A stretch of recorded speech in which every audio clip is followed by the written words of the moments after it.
মোস্তাফিজুর রহমান ভাই মঞ্চে উপস্থিত আছেন।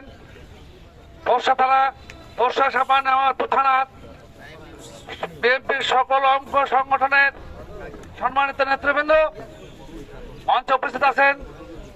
ছাত্রদল, যুব দলের রাজপথে লড়াকু সৈনিকবৃন্দ, সবার প্রতি রইল আমার প্রাণপ্রিয় সংগঠন বর্ষা থানা যুব দলের পক্ষ থেকে আন্তরিক অভিনন্দন ও সংগ্রামী সালাম।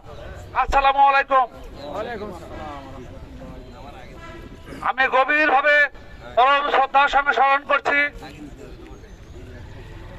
গত 30শে নভেম্বর দেশমাতা গণতন্ত্রের অভিভাবক আপসীন দেশনেত্রী বেগম খালেদা জিয়ার মৃত্যুতে আমরা দেশবাসী সকলে মর্মাহত ও শোকাহত। সংগ্রামী ভাইয়ের আমার, আপনারা জানেন আমাদের দেশনেত্রী বেগম খালেদা জিয়া 30শে নভেম্বর ইন্তেকাল করিয়াছিলেন।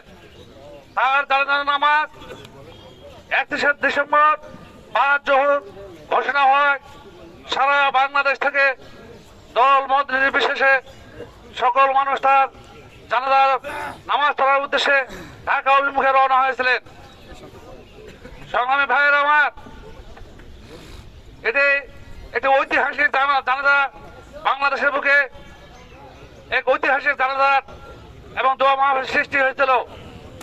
এটা আমাদের দেশের জন্য একটা গৌরবময় ইতিহাস হয়ে থাকবে।